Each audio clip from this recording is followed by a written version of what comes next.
Assalamualaikum warahmatullahi wabarakatuh.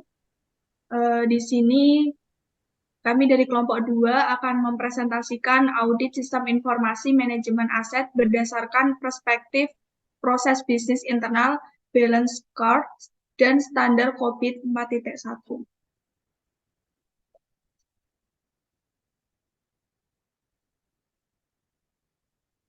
Sebelumnya, perkenalkan anggota kelompok kami terlebih dahulu. Yang pertama ada saya sendiri dengan Gevira Ainur dengan NIM 2021 53048.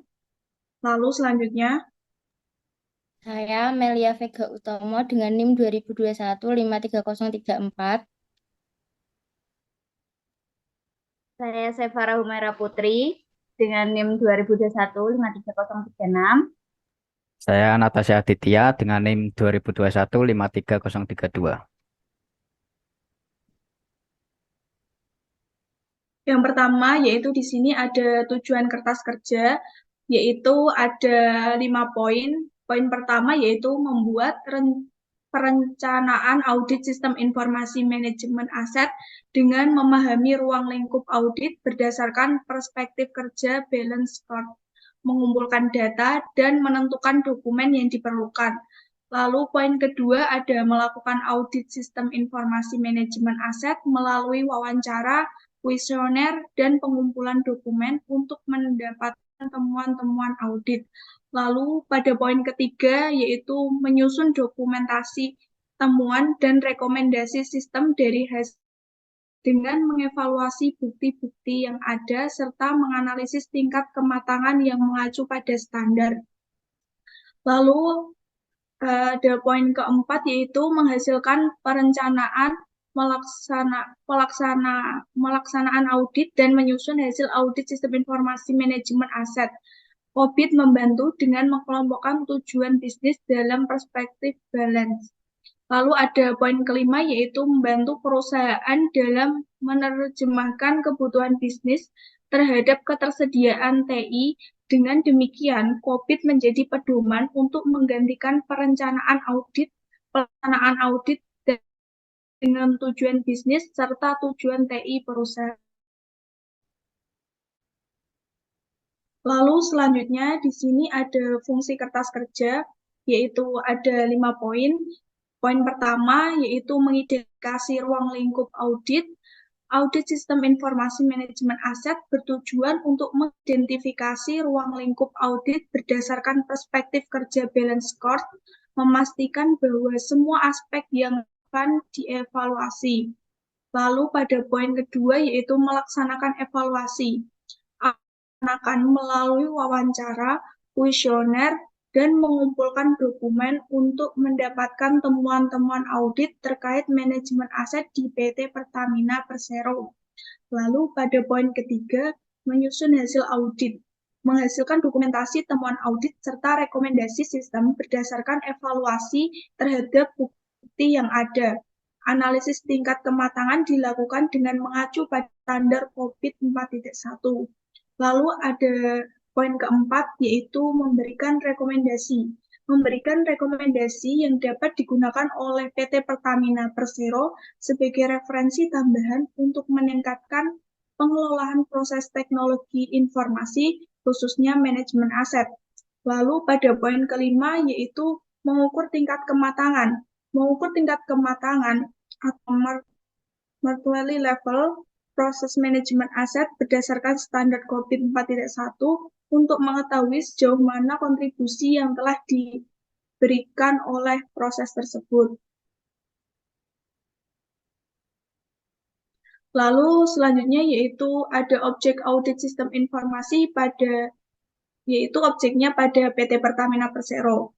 Objek audit sistem informasi dalam kertas kerja ini adalah sistem informasi manajemen aset berdasarkan perspektif proses bisnis internal, balance score, dan standar COVID pada PT Pertamina, yaitu yang bertempat di Wonokromo, Surabaya, Jawa Timur. Audit sistem informasi di PT Pertamina Persero difokuskan pada beberapa aspek utama. Pertama, evaluasi terhadap identifikasi kebutuhan aset. khususnya peralatan dan hardware dari setiap unit bisnis. Kedua, peninjauan proses pengadaan aset, termasuk purchase request dan persetujuan pengadaan. Selanjutnya, penilaian efisiensi pendistribusian aset ke unit bisnis yang membutuhkannya. Audit juga melibatkan evaluasi penggunaan SAP untuk menganalisis kebutuhan peralatan dan aplikasi manajemen aset yang dikembangkan sendiri.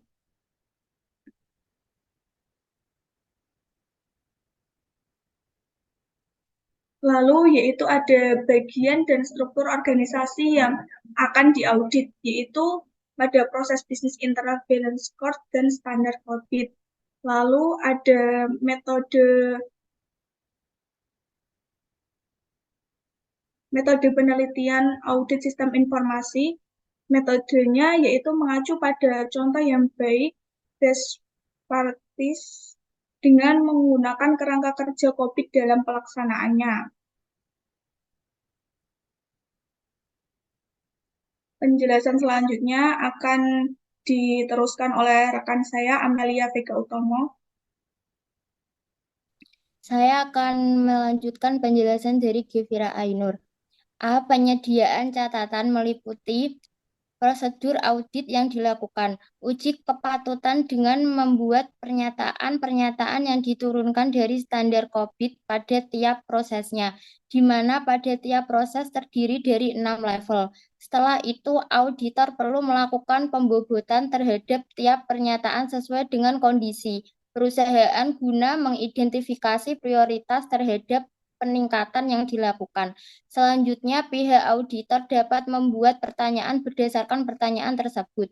Setelah dilakukan wawancara, hasil wawancara dapat digunakan untuk menentukan kriteria dalam kerangka kerja tingkat kematangan.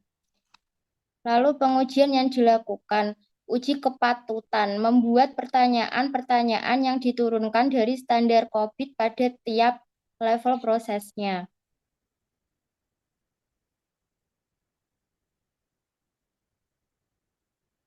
Lalu yang selanjutnya, informasi yang diperoleh.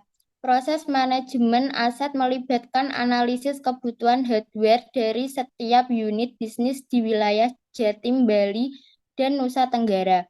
Kegiatan ini mencakup penyewaan dan pembelian hardware, serta distribusi ke unit bisnis terkait.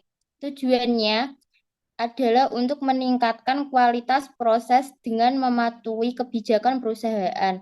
Dalam pengelolaan proses, perusahaan melakukan audit dengan fokus pada perspektif proses bisnis internal balance scorecard. Hasil audit menunjukkan bahwa tingkat kematangan proses manajemen aset berada pada tingkat terkelola dan terukur. Hal ini mencerminkan bahwa organisasi telah memiliki indikator kerja yang jelas, kemampuan untuk memantau dan memperbaiki proses yang dilakukan. Selain itu, adanya perangkat bantu. Yang selanjutnya, kesimpulan yang dicapai. Ruang lingkup pada perspektif proses bisnis internal balance scorecard, pengumpulan bukti selama pelaksanaan audit sistem informasi, manajemen aset berupa form hasil wawancara, serta perhitungan tingkat kematangan dari seluruh proses TI yang termasuk dalam perspektif proses bisnis internal balance scorecard.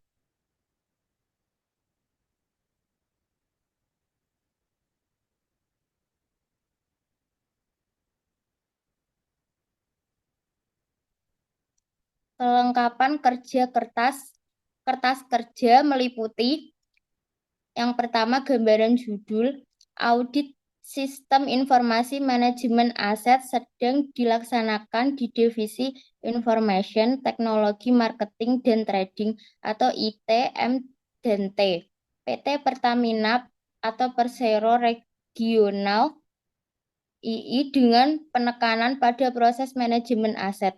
Proses ini mencakup perencanaan investasi TI, penyewaan, dan pembelian investasi TI, distribusi aset TI ke depo-depo PT Pertamina Persero, se-Jawa Bali Nusantara, dan unit bisnis lokal, serta penanganan keluhan pengguna. Dalam menjalankan proses ini, organisasi menggunakan berbagai aplikasi bantu termasuk SAP dan aplikasi internal seperti manajemen aset, helpdesk, dan op management. Dan selanjutnya, identifikasi sumber jika jelas. Pengumpulan bukti melibatkan akuisisi data dan informasi terkait kegiatan bisnis, termasuk aspek hukum, regulasi, kebijakan, standar, dan prosedur yang relevan dengan operasional bisnis. Proses pengumpulan bukti ini ditunjukkan kepada pihak-pihak yang memiliki tanggung jawab terhadap pengelolaan proses dengan merujuk pada struktur organisasi, tugas pokok, dan fungsi terkait dengan proses tersebut. Bukti-bukti diperoleh dan dikumpulkan melalui metode seperti wawancara, survei dengan menggunakan kuesioner, pemeriksaan dokumen, pendukung proses, serta analisis hasil observasi terhadap sesi informal seperti diskusi kelompok, brainstorming.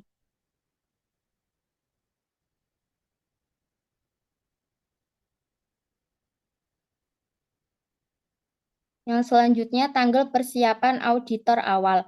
Pelaksanaan audit sistem informasi manajemen aset dilakukan secara bertahap sesuai dengan jadwal yang dapat dilihat pada tabel 3.5. Yang pertama ada studi literatur, yang kedua ada penentuan ruang lingkup, yang ketiga ada pengumpulan bukti, yang keempat ada kegiatan uji kepatutan, yang kelima ada menentukan tingkat kematangan, yang keenam ada penentuan hasil audit, yang ketujuh penyusunan laporan audit. Pada bulannya yaitu Oktober pada tanggal 3 dan 4, November 1, 2, dan 3, Desember 1, 2, dan 3, Januari 1, 2, dan 3, Februari 1 dan 2. Yang selanjutnya akan dijelaskan oleh Sevara. Selanjutnya, nomor indeks kertas kerja. Berikut adalah nomor indeks audit sistem informasi manajemen aset berdasarkan perspektif proses bisnis internal balance scorecard dan standar COVID 4.1. Perspektif balance scorecard, domain COVID 4.1, nomor indeks audit. Untuk plan dan organize, nomor indeks auditnya PO 1.1, mengelola proses bisnis. Untuk acquire and implement, nomor auditnya AI 1.1, mengelola akuisisi dan mengimplementasi sistem informasi. Selanjutnya, deliver and support, nomor indeks audit DS 1.1, mengelola operasi dan layanan. Selanjutnya, monitor dan evaluate, nomor indeks auditnya ME 2.1, mengelola dan mengevaluasi kinerja.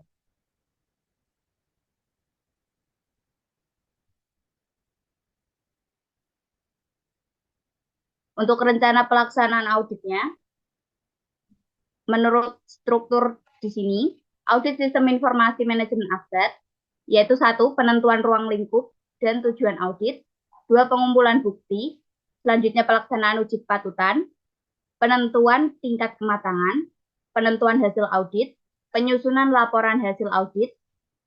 Untuk pengumpulan bukti dibagi lagi menjadi 2, yaitu penentuan audit dan penentuan jadwal audit.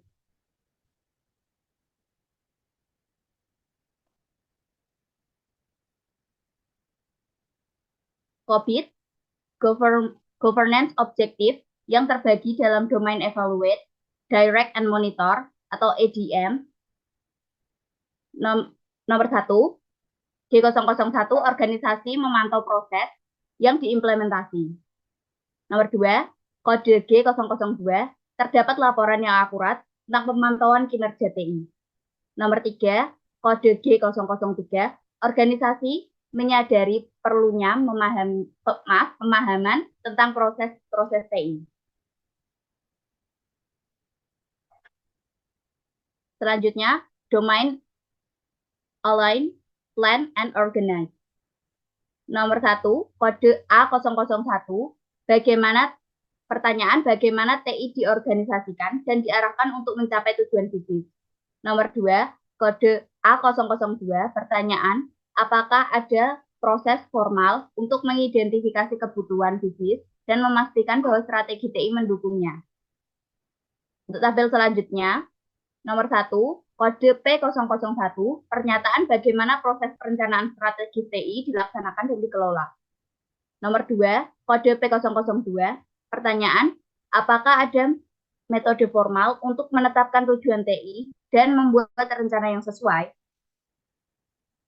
Selanjutnya, nomor 1, kode AI01, pertanyaan, bagaimana organisasi memastikan bahwa sumber daya TI termasuk perangkat keras, perangkat lunak, dan personel dikelola dan diimplementasi dengan efektif? 2, kode AI02, pertanyaan, bagaimana proses pengadaan dan implementasi teknologi baru diorganisir dan diawasi?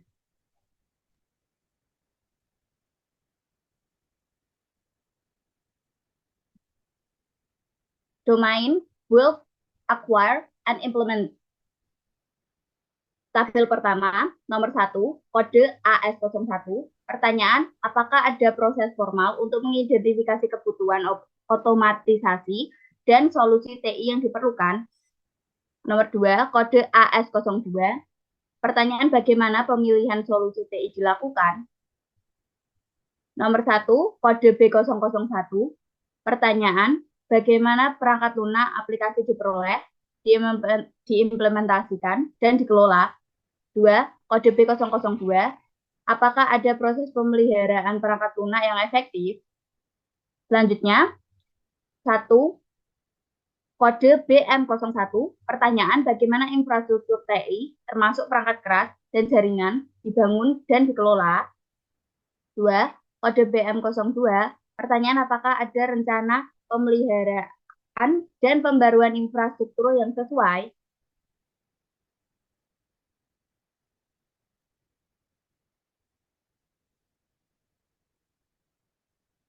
Domain, deliver, service, and support. Nomor 1, kode DM01, pertanyaan, bagaimana tingkat pelayanan TI ditetapkan dan dikelola? Nomor 2, kode DM02, apakah ada proses untuk memastikan bahwa layanan TI sesuai dengan tingkat layanan yang ditetapkan?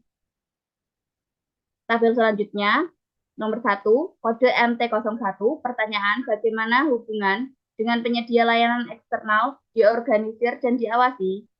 Nomor 2, kode MT02, apakah ada kontrol yang memadai untuk memastikan keamanan dan kepatuhan dengan penyedia layanan eksternal? Tabel MP01, pertanyaan, bagaimana performa dan kapasitas sistem diukur, dikelola, dan ditingkatkan? Kode MP02, pertanyaan, apakah ada rencana untuk mengatasi masalah performa dan kapasitas? Selanjutnya akan dijelaskan oleh Natasha Aditya. Oke, di sini saya akan melanjutkan pada domain monitor, evaluate, and assess. Pada tabel pertama nomor 1 terdapat kode M001 dengan pertanyaan bagaimana kinerja TI diukur dan dievaluasi secara berkala. Dan nomor 2 dengan kode M002, apakah ada mekanisme untuk melacak dan memonitor kinerja TI. Selanjutnya pada tabel kedua dengan kode E001 dengan pertanyaan bagaimana kontrol internal diidentifikasi dan dinilai dalam konteks TI. Yang kedua ada kode E002 dengan pertanyaan apakah ada proses audit internal yang efektif untuk menilai keamanan dan kepatuhan. Pada tabel ketiga dengan kode E003 dengan pertanyaan bagaimana organisasi memastikan kepatuhan terhadap peraturan dan standar eksternal. Yang kedua ada kode E004 dengan pertanyaan apakah ada proses pemantauan dan penilaian terhadap peraturan dan standar tersebut. Oke, sekarang masuk ke hasil penilaian. Pada tabel pertama terdapat tabel kematangan dengan skala 1 sampai 3 itu rendah, 4 sampai 6 cukup, 7 sampai 9 tinggi. Dan selanjutnya ada hasil tabel perhitungan. Di sini terdapat tujuan bisnis, kode, keterangan, dan nilai kematangan. Untuk tujuan bisnis peningkatan dan pemeliharaan fungsionalitas proses bisnis dengan kode AS02 dengan keterangan mengidentifikasi solusi otomatis mendapat nilai kematangan 4,68.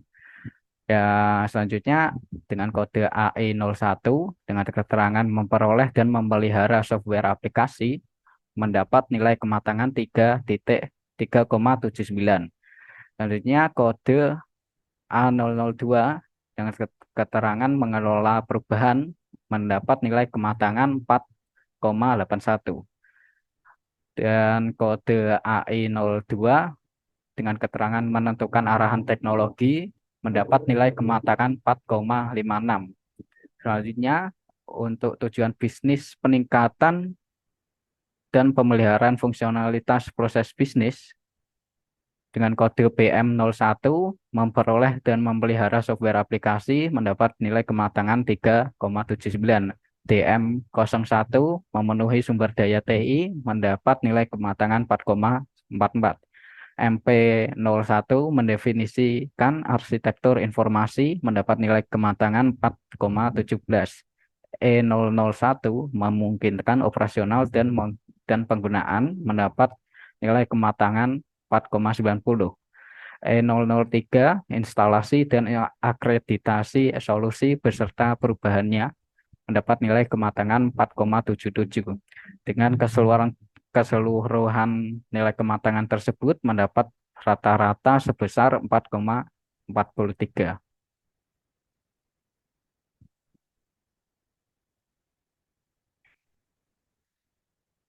Demikian presentasi yang dapat kami sampaikan terkait dengan audit sistem informasi. Saya cukupkan untuk presentasinya. Wassalamualaikum warahmatullahi wabarakatuh.